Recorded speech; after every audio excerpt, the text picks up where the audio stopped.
bienvenue dans le petit journal. Faire les premières traces sur la piste mythique de Sarenne, quelques chanceux racontent leur expérience. N'avez-vous jamais rêvé d'être le premier à descendre la mythique piste de la Sarenne? Chaque mercredi, une vingtaine de privilégiés participent à cette expérience. Un départ à 8 h, une ascension jusqu'au sommet du Pic Blanc, au premier rayon du soleil, pour être les premiers en haut de la Sarenne fraîchement damée. Première trace de Sarenne, c'est un tout petit peu bâché, mais on va être indulgent parce qu'on est bien, il n'y a presque pas de vent.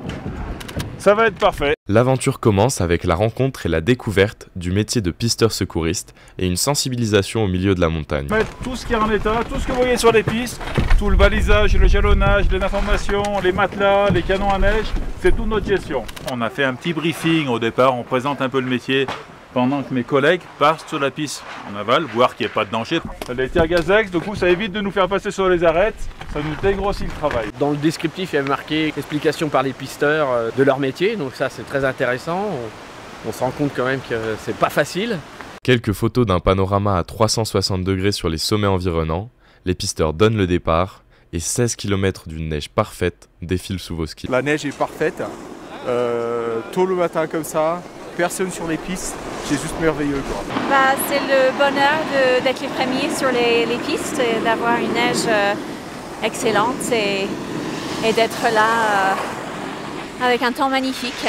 Au bout de la piste, un chocolat chaud au coin du feu à l'auberge de la Combe Haute. Franchement c'est génial, un petit groupe super sympa, c'est vraiment sympa. Cette descente de Sarenne restera pour tous un moment féerique et une expérience inoubliable. C'est une expérience à vivre, c'est rare. L'avantage c'est que c'était damé, donc il n'y avait pas toutes les traces de passage d'avant, donc c'était pas complètement gelé. Et comme il n'y avait pas beaucoup de monde, c'était plus facile pour slalomer et profiter. C'est comment? C'est génial! C'est à faire au moins une fois dans sa vie. L'élite mondiale du ski alpinisme avait rendez-vous ce week-end pour la 37e Pyramenta. Félicitations à Samuel Eki, le skieur de l'Alpe d'Huez, qui s'est hissé à la 3e marche du podium. C'est la deuxième année qu'on court ensemble, c'est sûr qu'on se comprend bien, on s'entend super bien, du coup en course tout est plus facile et c'est vraiment génial de courir avec lui.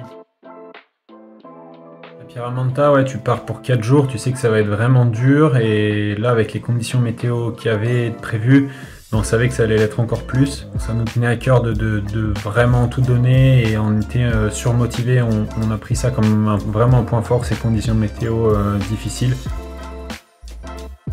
C'est sûr que la Pyramenta, ça fait partie de l'objectif principal d'une saison en ski alpi. Il y a d'autres magnifiques courses et plein d'autres échéances, mais la Pyramenta ça tient vraiment à cœur, surtout quand on est français. Comment on la prépare? Moi j'ai l'habitude de faire quand même pas mal de longues sorties à ski et d'enchaîner ça assez régulièrement, donc ça se prépare assez naturellement, mais oui, il faut s'entraîner pour être capable d'encaisser la charge et le dénivelé et la vitesse de croisière des 4 jours. Oui, terminer 3e du général de la Pyramenta, oui, forcément c'est une satisfaction. Je suis très heureux de cette performance avec Matteo, c'était génial. Voilà, cette année on avait l'objectif de limiter la casse les 2 premiers jours, ce qu'on a plus que bien réussi parce que à la fin du 2e jour on était 2e à 2 minutes 30 des leaders. Et l'objectif des 2 derniers jours, c'était d'attaquer et d'aller essayer de chercher cette gagne. Voilà, donc forcément un petit peu frustré quand même, ces 2 derniers jours ont été plus que raccourcis, où on n'a pas pu s'exprimer pleinement, mais très satisfait d'un podium à la Pyramenta, c'est juste incroyable. Ouais, est-ce qu'on prend du plaisir sur ces courses? C'est sûr que c'est un peu une question piège, parce que c'est beaucoup de souffrance, ça c'est sûr. Après, j'ai envie de dire, le plaisir, il va plus être sur le fait de se surpasser ou d'être satisfait de ce qu'on met en place, de notre effort, de nos performances. Donc oui, il y a du plaisir, c'est sûr. Voilà. Après, quand on aime faire ce sport et on aime la difficulté, le surpassement dans le sport, forcément, c'est une part de plaisir. À bientôt dans un prochain petit journal.